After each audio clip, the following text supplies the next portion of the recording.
মহর 10 লাখ মেয়ে নিতে চাচ্ছে না, আলহামদুলিল্লাহ আমরা নিতে চাই। মানে মেয়ে যদি নিতে না চায় তো নেওয়ার লোক আছে অনেক। আপনারা চান না? অনেক লোক আছে এরকম। মেয়ে তো পাওয়া যায় না যে মহর নিতে চায় না। সুবহানাল্লাহ। তো নিতে না চাইলে নেওয়ার লোকের অভাব নেই, আলহামদুলিল্লাহ। ঠিক আছে, মাশাআল্লাহ। ভাই পিএইচডি হোল্ডার এবং ভাই রাশিয়াতে ছিলেন, ভালো উপার্জন করেছেন। তো আল্লাহ সামর্থ্য অনেক বেশি দিলে স্ত্রীকে বেশি হাদিয়া দেওয়াতে ক্ষতির কিছু নাই, বরং ভালো, আলহামদুলিল্লাহ। অনেকে আছেন কৃপণতা করেন, অনেক বেশি কৃপণতা করেন, সেটা উচিত না। সাধ্যে থাকলে বেশি দেওয়া উচিত, তবে সাধ্যে না থাকলে মেয়ের বাবাদের পক্ষ থেকে চাপাচাপি করা উচিত না। এটা একটা সুন্দর মডেল যে মেয়ে পক্ষ এখানে বলছে না আমাদের এত দরকার নাই, কারণ ইন্না আদামান নিকাহি বারাকাতান আইসারুহা মাউনা, বিয়েতে খরচ কম হওয়াটা বরকতের কারণ। এখন যত বেশি ঘটা করে খরচ করে বিয়ে করে মনে করে তত দামি বিয়ে, ওটা ভাঙেও তত তাড়াতাড়ি। তো মেয়ে পক্ষের ডিমান্ড কম, কিন্তু ছেলে পক্ষ খুশি হয়ে তারা মেয়েকে গিফট করছে, এটা ভালো। যৌতুকের কোনো কিছু আছে কিনা? থাকার কথা না। আত্মীয় স্বজন হলে তো যৌতুক আরো জোরে সোরে হয়। আচ্ছা, সেটা হবে না নিশ্চয়ই, এখানে সেটা ধরেই নিয়েছি, তারপরও শিওর হলাম, আলহামদুলিল্লাহ। যৌতুক মুক্ত বিয়ের সংকল্প করতে হবে আমাদের ইনশাআল্লাহ। হাদিয়া ভিন্ন জিনিস, উপহার যেটুকু সহনীয় সেটুকু ভিন্ন জিনিস। মাশাআল্লাহ। জি ভাই, আমরা আগদহ শুরু করি। আলহামদুলিল্লাহ আলহামদুলিল্লাহ নাহমাদুহু ওয়া নাস্তাঈনুহু ওয়া নাস্তাগফিরুহু ওয়া নু'মিনু বিহি ওয়া নাতাওয়াক্কালু আলাইহি ওয়া নাউযু বিল্লাহি মিন শুরুরি আনফুসিনা ওয়া মিন সাইয়্যাতি আ'মালিনা মান ইয়াহদিহিল্লাহু ফালা মুদিল্লা লাহু ওয়া মান ইউদ্লিলহু ফালা হাদিয়া লাহু ওয়া আশহাদু আন লা ইলাহা ইল্লাল্লাহু ওয়াহদাহু লা শারীকা লাহু ওয়া আশহাদু আন্না মুহাম্মাদান আবদুহু ওয়া রাসূলুহু আরসালাহু বিল হাক্কি বাশীরান ওয়া নাযীরা ওয়া দাঈয়ান ইলাল্লাহি বিইذনিহি ওয়া সিরাজাম মুনীরা। আম্মা বা'দ, فأعوذ بالله من الشيطان الرجيم. بسم الله الرحمن الرحيم. يا أيها الذين آمنوا اتقوا الله يا أيها الذين آمنوا اتقوا الله وقولوا قولا سديدا يصلح لكم أعمالكم ويغفر لكم ذنوبكم ومن يطع الله ورسوله فقد فاز فوزا عظيما. وقال تبارك وتعالى يا أيها الناس اتقوا ربكم الذي خلقكم من نفس واحدة وخلق منها زوجها وبث منهما رجالا كثيرا ونساء واتقوا الله الذي تساءلون به والأرحام إن الله كان عليكم رقيبا. وقال النبي صلى الله عليه وسلم النكاح من سنتي فمن رغب عن سنتي فليس مني أو كما ورد في الحديث. وقال عليه الصلاة والسلام تزوجوا الودود الولود فإني مكاثر بكم الأمم. وقال عليه الصلاة والسلام يا معشر الشباب من استطاع منكم الباءة فليتزوج ومن لم يستطع فعليه بالصوم فإنه له وجاء أو كما ورد في الحديث. بارك الله لي ولكم في القرآن العظيم ونفعني وإياكم بالآيات والذكر الحكيم ونستغفر الله لي ولكم ولسائر المسلمين فاستغفروه ইন্নাহু হুয়াল গফুরুর রহিম। পাত্র হলেন ইঞ্জিনিয়ার মোহাম্মদ হারুনুর রশিদ, না? আপনার বাবার নাম হলেন সাইদ সদরুদ্দিন মাস্টার, আর মেয়ে হলো খোদেজা আক্তার, বাবা জিন্নাত আলী, না? মহারণা 10 লাখ ধার্য হয়েছে, না? আপনি দিয়েছেন এর বেশি। ফ্ল্যাট দিয়েছেন, ফ্ল্যাট এবং জমি কত মূল্যের? 1.5 কোটি জমি মূল্য। মাশাআল্লাহ। তো আপনাদের মতো মানুষ তো আমাদের গরিব মানুষদের বিপদে ফেলান, মহব্বত করে আপনি হাদিয়া দিয়েছেন, মাশাআল্লাহ, সেটা ভালো। মাশাআল্লাহ মাশাআল্লাহ মাশাআল্লাহ। ভাই পিএইচডি হোল্ডার এবং ভাই রাশিয়াতে ছিলেন, ভালো উপার্জন করেছেন। তো আল্লাহ সামর্থ্য অনেক বেশি দিলে স্ত্রীকে বেশি হাদিয়া দেওয়াতে ক্ষতির কিছু নাই, বরং ভালো, আলহামদুলিল্লাহ। অনেকে আছেন কৃপণতা করেন, অনেক বেশি কৃপণতা করেন, সেটা উচিত না। সাধ্যে থাকলে বেশি দেওয়া উচিত, তবে সাধ্যে না থাকলে মেয়ের বাবাদের পক্ষ থেকে চাপাচাপি করা উচিত না। এটা একটা সুন্দর মডেল যে মেয়ে পক্ষ এখানে বলছে না আমাদের এত দরকার নাই, কারণ ইন্না আদামান নিকাহি বারাকাতান আইসারুহা মাউনা, বিয়েতে খরচ কম হওয়াটা বরকতের কারণ। এখন যত বেশি ঘটা করে খরচ করে বিয়ে করে মনে করে তত দামি বিয়ে, ওটা ভাঙেও তত তাড়াতাড়ি।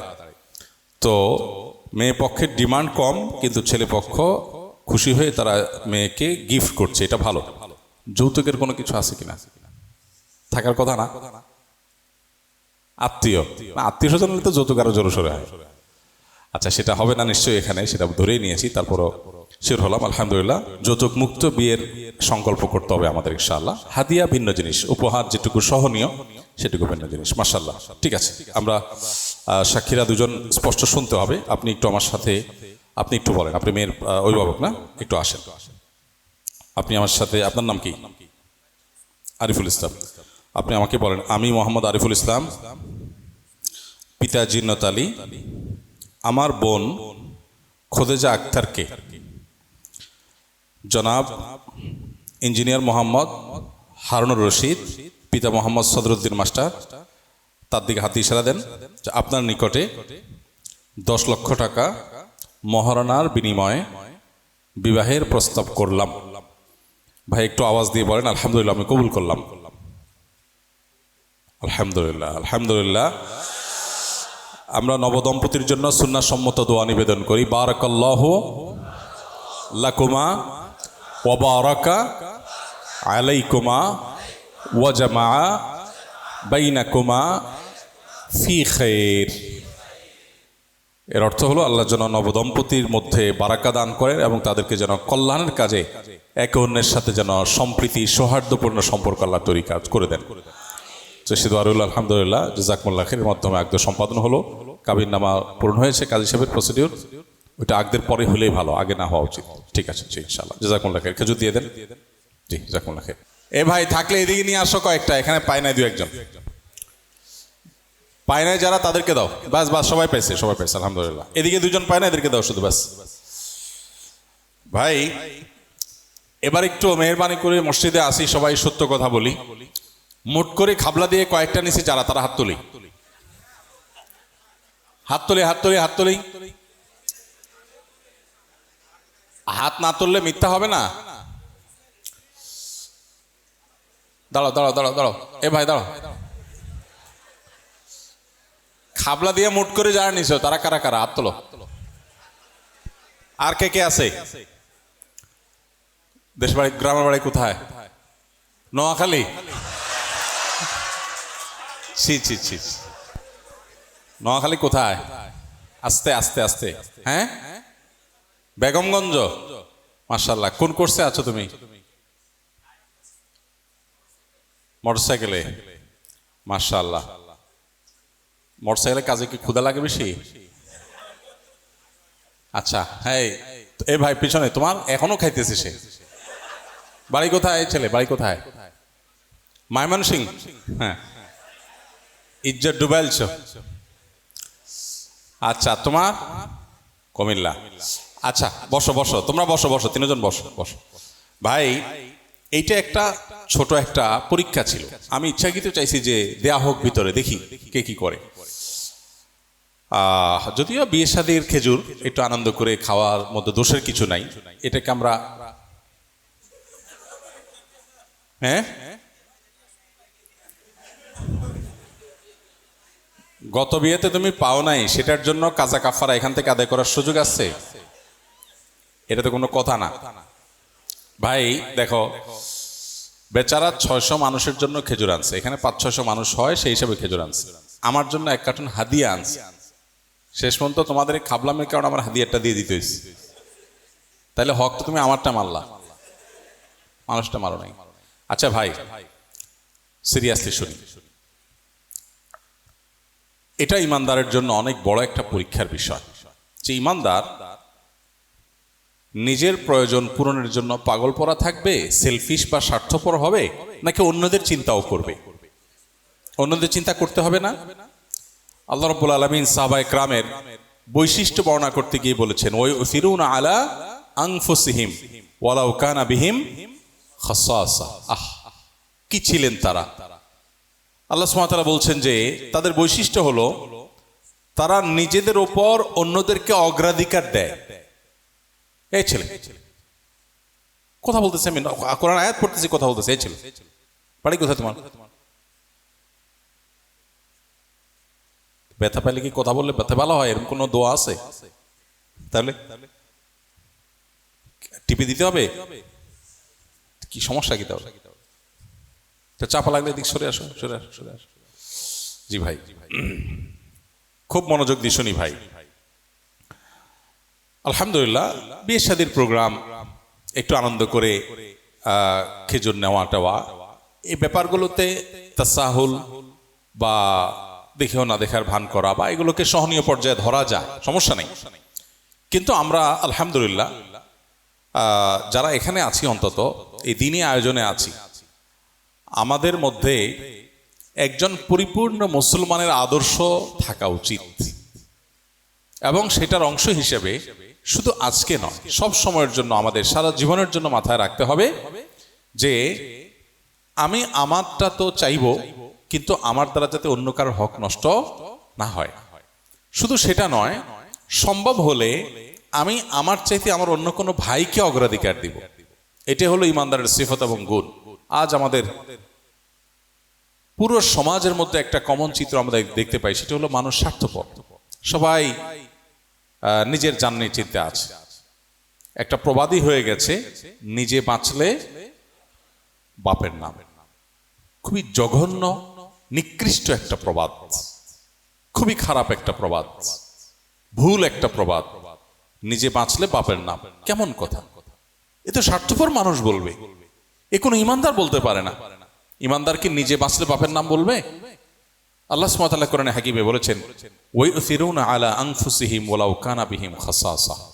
আহা, সাহাবায়ে কেরামের বৈশিষ্ট্য ছিল যে তারা অন্যকে নিজের উপর অগ্রাধিকার দিতেন। কোনো কিছু ভোগের ব্যাপার আসলে নিজে না করে অন্য কোনো ভাইকে দেওয়ার চেষ্টা করতেন। অথচ যিনি অগ্রাধিকার দিচ্ছেন তার নিজেরও নিড আছে, তার নিজেরও প্রয়োজন, অভাব আছে, এরপরও তিনি আরেকজনকে অগ্রাধিকার দিতেন। তারা ছিলেন আমাদের পূর্বপুরুষ, আমরা তো তাদের আদর্শ অনুসরণ করব। স্বার্থপর মানুষদের মতো যদি খাই খাই স্বভাব আমাদের মধ্যে হয়, এটা খুব ছোট একটা ব্যাপার, খুবই মাইনর একটা ব্যাপার। আপনাদের কারোর এটা মনে করার কোনো কারণ নাই যে আমাদের খেজুর নিয়ে উনি এত কথা আমাদের শোনাচ্ছে কেন। এটা একটা উসিলা পেয়েছি আমি কিছু নাসিহা করার জন্য, আর কিছু না। এটা সহনীয়, বিয়ে শাদীতে এতটুকু হয়, এটাকে আমি দোষের সাথে দেখিনি, বরং আমি রসিকতা করেছি। বাট সিরিয়াস ইস্যু হলো শুধু এখানে নয়, আমাদের মেন্টালিটির প্রকাশ বিভিন্ন সুযোগ যদি আসে তখন বোঝা যায়। এখানে খেজুর না হয় ছোট জিনিস, বুঝলাম, যদি 1000 টাকার কিছু নোট ডিস্ট্রিবিউশন করা হতো, যে বেশ কিছু বান্ডেল আনা হলো একটা কার্টুনে করে, যে সবাই 2টা করে পাবে, কয়েকজন ডিস্ট্রিবিউটর দাঁড়িয়ে ডিস্ট্রিবিউশন শুরু করছে, তখন যদি একটা ভিডিও করা যায় যে কার কি হালত, কারোর মধ্যে ব্যাকুলতা শুরু হয়ে গেছে, কারো পালপিটেশন বেড়ে গেছে, না জানি শেষ হয়ে যায় আমার পর্যন্ত আসতে আসতে, হ্যাঁ, কেউ চাহনি, যে সে চাহনিটা মনে হয় যে তিনি যে কোনো মুহূর্তে জাম্প করবেন জাস্ট ক্যাচ ধরার জন্য। এই যে চিত্র, এই চিত্রটা কিন্তু আমাদের ভেতরটাকে ফুটিয়ে তোলে, আমাদের ভেতরটাকে ফুটিয়ে তোলে। ভাইরা আমার, দুনিয়া খুবই সংক্ষিপ্ত, শয়তান আমাদের কাছে এগুলোকে অনেক বড় করে দেখায়। এই 1000 টাকার নোট 2-4 কেন 2-10টা বান্ডেল পাইলেও কি না পাইলেও কি, আল্লাহ সুবহানাহু ওয়া তাআলা যদি আমার জন্য সুখের ফয়সালা করেন, আমি না পাইলেও সুখী হব। আর যদি আল্লাহ সুখের ফয়সালা না করেন, পাইলেও আমি সুখী হব না। বলার সময় তো বলি, কিন্তু কার্যক্ষেত্রে আমার মধ্যে লোভ কতটা আমি নিয়ন্ত্রণ করতে পেরেছি সেটা বড় প্রশ্নের বিষয়। এই জন্য ভাইরা, গায়ে গতরে মুসলমান সমাজে বহু পাবেন, লেবাস, দাড়ি টুপি, জুব্বা, পাগড়ি, নফল নামাজ, এগুলোর বহু মুসলমানের মধ্যে আজকাল কম হোক বেশি হোক ত্রুটিপূর্ণ হলেও আছে, কিন্তু সেই মুসলমান খুব কম আছে যে মুসলমানটার ভেতরটাকে তিনি পরিষ্কার করতে পেরেছেন। আর ভেতর পরিষ্কার করার একটা অন্যতম আইটেম হলো লোভ এবং মোহ থেকে নিজেকে পরিচ্ছন্ন রাখতে পারা। ইমানদার কখনো লোভী হতে পারে না, ইমানদার কখনো মোহাচ্ছন্ন হতে পারে না। ইমানদার সবসময় অন্যকে অগ্রাধিকার দেওয়ার মানসিকতার তার মধ্যে থাকবে। আজকে গোটা সমাজে আপনি চেয়ে দেখেন, গোটা সমাজে যেদিকে তাকাবেন দেখবেন কমন চিত্র কি, যে সমাজের মানুষ ব্যাপকভাবে তারা নিজের চিন্তা, স্বার্থপরের মানসিকতা তাদের মধ্যে ব্যাপক আকার ধারণ করছে। আল্লাহ রাব্বুল আলামিন এই ব্যাধি থেকে আমাদেরকে সবাইকে রক্ষা পাওয়ার তৌফিক দান করুন। আমরা আজকে থেকে চেষ্টা করবো তো ইনশাআল্লাহ। ভাই, কি চেষ্টা করবেন বলেন? অন্যকে অগ্রাধিকার দিব ইনশাআল্লাহ। পার্থিব কোনো বিষয়ে খাই খাই স্বভাবের হব না, আমার সম্পদ অনেক কম থাকলেও আল্লাহ তাআলা শান্তি দিবেন। মানসিক শান্তিটা হয় কিভাবে? নবীজি বলেছেন, লাইসাল গিনা বিকাসরাতিল আরদ ওয়ালাকিন্নাল গিনা গিনান নফস। অনেক সম্পদ এর মালিক হওয়ার ভিতরে সচ্ছলতা নিহিত নেই। সচ্ছলতা কিসে আছে ভাই? মানসিক ব্রডনেসের মধ্যে। মানসিক ব্রডনেসের মধ্যে যে ব্যক্তি মনের দিক থেকে সচ্ছল, যে খেজুর 2-10 কার্টুন বা 2-10 টন না পাইলেই বাকি, সবাই পাক, অনেকে আমার চাইতে বেশি ক্ষুধার্ত আছে, তারা পাক। এরপরে আমার নসিবে থাকলে আসবে, আর নসিবে না থাকলে ইনশাআল্লাহ আমি জান্নাতে পাবো। আমি ইমানদারের জন্য ছাড় দিলাম। চেষ্টা করা যাবে না ইনশাআল্লাহ? আজকে থেকে আমরা সারা জীবনের জন্য এই সবক নিয়ে নিব ইনশাআল্লাহ। শুধু এখানে নয়, এই যে আপনি কোভিড-19 সময় লক্ষ্য করেছেন, বিভিন্ন সময় ক্রাইসিস দেখা দিলে দেখা যায় দোকানের সব জিনিসপত্র কিছু মানুষ কিনে নিয়ে যায়। আরে ভাই, টাকা আছে দেখে তুমি পাহাড় নিয়ে করে ফেলতেছ তোমার বাসায়, এই দোকান থেকে তো আরো মানুষ কিনে খাইতে হবে না, কে খাইলো না খাইলো দেখার দরকার নেই। আমাদের এখন চিন্তার জগৎটা নিজেকে, নিজের বউ বাচ্চা, বড় জোর, মা বাপ, কেউ কেউ ভাই বোন, শ্বশুর শাশুড়ি, ব্যাস, দ্যাটস ইট। এগুলো আমাদের জগৎ। এই কয়েকজন মানুষ বাঁচলে হইলো, আর দুনিয়াতে বাকি মানুষ সব মরে যাক, ইঞ্জিনিয়ার সব মরে যাক, হুজুর সব মরে যাক, ডাক্তার সব মরে যাক, অসুবিধা নাই। আমি, আমার বউ, ছেলে মেয়ে, বড় জোর কেউ কেউ, মা বাপ, ভাই বোন, আর কেউ কেউ সেটাও না, শুধু আমি, আমার বউ, ছেলে মেয়ে, এটা নিয়ে আমাদের জগৎ। আমরা বাঁচলাম কিনা বাস, আর বাকি সব শেষ হয়ে যায়। এটা ইমানদারের খাসলত হতে পারে না। আমাদের দেশে আজ ব্যাপক আকারে ব্যাধি আমাদের মধ্যে ছড়িয়ে পড়েছে। দাড়ি টুপি, নামাজ রোজার পড়েও, দিনদারিতার চর্চা করেও আমরা অনেকে এই লোভের ঊর্ধ্বে উঠতে পারি নাই, খাই খাই স্বভাবটা দূর করতে পারি নাই। আল্লাহ আমাদেরকে এটা দূর করার তৌফিক দান করুন। আপনারা মনে কষ্ট নেবেন না যে একটু খেজুরের জন্য বেটা এতগুলো কথা শোনাবে আমাদেরকে, এটা একটা উসিলা পাইছি আমি। জাযাকুমুল্লাহ খাইর।